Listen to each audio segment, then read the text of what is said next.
I was secular for 20 years and didn't believe in miracles, hyper logic and reason, and started going back to church in 2014. And then on April 15th of 2016, it was a Monday, I was up in Beach Mountain for business. I met with the owner of White Wolf Lodge who had helped me, and he shared 3 miracles.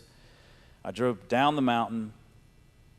I heard the voice of God ask me to pull over and talk to a man who had his motorcycle and was off of it at the time.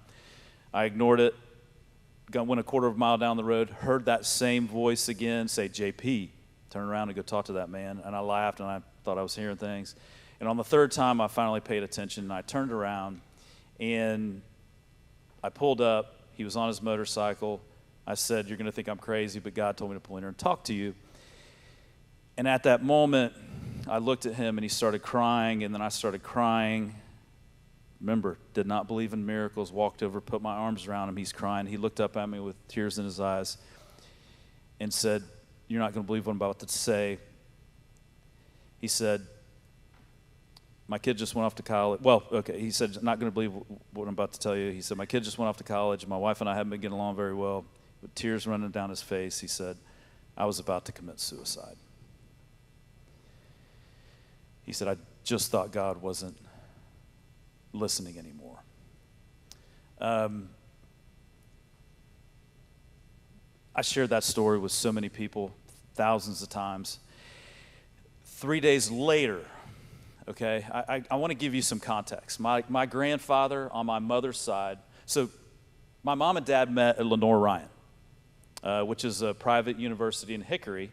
It's a Lutheran university. And my dad was the first to graduate from college.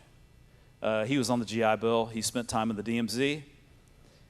And my mother, the auditorium was named after her great uncle, Pleasant Edgar Monroe. And her dad went there when his uncle, Pleasant Edgar Monroe, was president of Lenoir-Rhyne University. Pleasant Edgar, before he got into academics and, running universities, was an ordained Lutheran minister. He encouraged my grandfather, who played tennis at Lenoir-Rhyne, to get involved with the local Lutheran community, and he started serving and plugging in while in college to Lutheran churches. And he eventually went on to Wittenberg University in Ohio and went to Hamma Divinity School. His first appointment was in D.C. His next appointment was in Newberry, South Carolina. And then he, at a very young age, he took over the church in downtown Nashville, Tennessee. This was in the 60s. He desegregated the church. My grandmother was in charge of the women's group. Desegregate. Actually, I wouldn't use the word desegregate. There's a difference between desegregation and integration. And they integrated their church, and they integrated the women's group. And he was already starting to feel sick while he was in Nashville, and he went to get, find out what was going on, and they thought it was like, sinuses, and he felt so bad that he asked for a smaller market because he couldn't travel around to see everyone. And so he ended up in High Point, North Carolina, and into his time serving that church, one Sunday morning or Sunday afternoon, he told my grandmother, he said, I feel like my head is it's very painful, and my eyeball feels like it's just about to come out. And they went to the doctor. They did a series of tests, and they found out that he had a grapefruit-size tumor behind his right eye. He went in, and he had my mother, my 2 aunts, and uncle. So he had 4 kids, and my grandmother was serving God. And at 46, he had a brain tumor removed. And when he had the brain tumor removed, he lost use of his left side, and his speech was slurred. So essentially, he could no longer minister and pastor. He died in the early 90s. And on August 18th of 2016, it was 3 days later, I woke up at 3 o'clock in the morning and I was wide awake. I stood up and I heard, "You're going to finish out the second half of your grandfather's ministry." I was 41. And I said, "No, no, no, no, no." I said, "You got the wrong person." And I stood up. I mean, I had my best year in business, and all I was thinking about is, no way. And first off, like, I was not your guy anyways. I was a pretty, I was kind of wild. I shouldn't say wild, but I was, yeah. And I'm like, "You got the wrong person." And for 6 months, so it was my mom's father. I'm JP, John Paul. I'm named after both my grandparents. My dad's father was John. My mom's father was Paul. And so I was called, and I was not interested. Every month, I told my mom immediately. The next morning, I woke up and I called Mom. I said, "You're not going to believe what happened." And I just told her about what happened up in Beech Mountain. And every month, she would say, "Have you talked to Pastor Rob?" And every month, I would say, "No." And after about 6 months, I got tired of Mom asking. I'm a mama's boy, just FYI. I'm a mama's boy. And she asked on the 6th month, I said, all right, I'll go talk to Pastor Rob. And so I went up and I said, "Hey, I have some things I'd like to share with you." And we ended up going across the street, and I'm just going to be authentic. We went, it's a brewery right across from the church, and we went out in the back, and we both ordered IPAs, and we sat down, and I shared with him the same story that I shared with you yesterday and what I just shared with you today. And he said, "Oh, this is awesome. I'm going to get you up in front of the church, and we can talk about, your calling and everything else." And I said, no. I am not comfortable with that. And I really, at that time, I was a managing partner with a dealership for Clayton Homes. And one of the county commissioners was an ex-executive with Clayton Homes. And so I didn't want anybody to know that I had gotten called into ministry, because I didn't want that to impact my job. And so I fought it really, really hard. And this was in 2016 when I got called. It was 2017 when I told my pastor, and I'd started to get involved, but I was not thinking about getting involved in seminary or anything. And in 2018, in June, I was filming a commercial for Clayton Homes. I'd already filmed a series of commercials that had gotten passed around nationally. They were funny, hilarious. Richard Simmons stuff. Imagine me with socks up to here and a headband and dance. It was hilarious. Not just me, but my employees too. It was funny.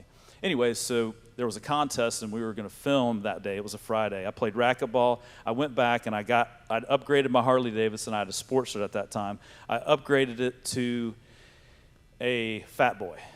And so I'd played racquetball. I went back. We were filming a commercial, and we were using motorcycles as part of the commercial. So I went in. I met with a contractor for breakfast, drove my motorcycle. And as I was driving home, I was going about 55, and I look up, and there's an extended cab Silverado pulling a 25-foot covered trailer and pulled right out in front of me. I had no way. Within a split second, I looked to my right. There was a ditch. I would have hit concrete. I couldn't go to the left because of oncoming traffic, and so I made the decision to just barrel right into the vehicle. I broke my neck. My C4 and C5 are fused together. I broke my ankle. I had a compound fracture on both sides of my ankle. And 6 months after the accident, after doing physical therapy 3 times a week, I could still barely walk. Cognitively, I had a lot of issues. I couldn't remember anything, and it got so bad as I tried to take care of the kid, my boy, and the dog. And that morning, the babysitter came and picked up Holden, and the dog I didn't take the dog out the night before, so the dog had gone to the bathroom, and I hadn't changed the diapers on my boy. And I called my babysitter and asked, and so I wasn't able to do simple things. I found out at Christmas I could barely walk to the bathroom, and I called my surgeon, Adam, and I said, Adam, I need to have the hardware removed. I need to be able to walk. And when they went in, he scheduled a week later in early 2019. And when they did the surgery, I woke up and I was in long-term care, and I'm like, why am I in long-term care? He said, you have a bone infection. I said, okay. And I was thinking, bone infection.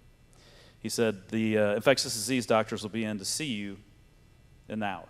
And I'm like, infectious disease doctors? And so I get on my phone as soon as Adam walked out, and I'm looking through it, and I'm like, 25-30% fatality rate. And I started finding out this is kind of serious. And so they came in, they said, if it's the smaller strand, no big deal, you take antibiotics. If it's the larger strand, we'll do a PICC line, and you'll have to take pressurized antibiotics for 3 months. Friday rolled around, 3 days later, it was the worst case scenario. I was back on my back again. I was in bed, depressed, and I went through a pretty bad depression, and I was kind of at the bottom, and I finally was just like, all right, God, you got me. And I really, that's what I did. And it was April 1st of 2019, April Fool's Day. I didn't know that it was April Fool's Day. I put it in my phone, and then I noticed the year later that was the day. I was like, are you kidding me? That's when I freaking accepted. And I accepted, and I had pressurized antibiotics. I had to clean the PICC line. I had to give myself these things three times a day. And I accepted my call, and it was amazing because as I accepted my call and the infection cleared up, cognitive and physical things just took off. I ended up,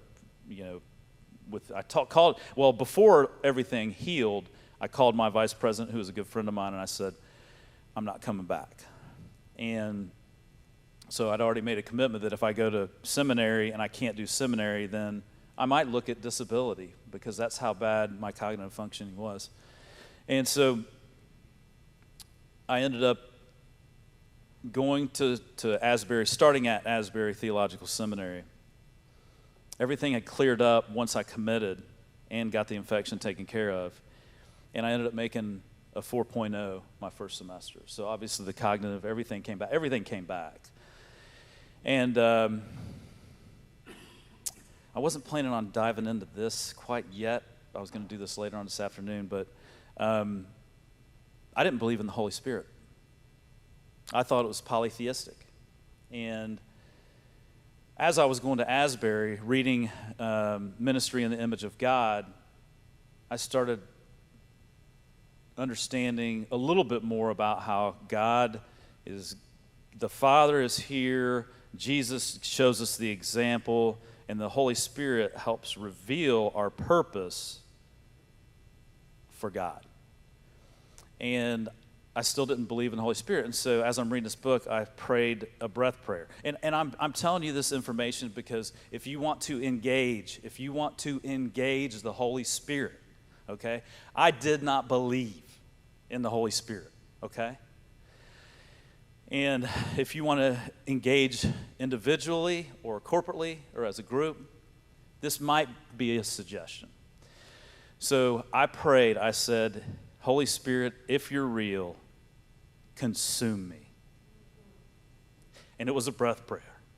So I'll tell you the breath prayer. It was, Holy Spirit, if you're real, and then outward, consume me.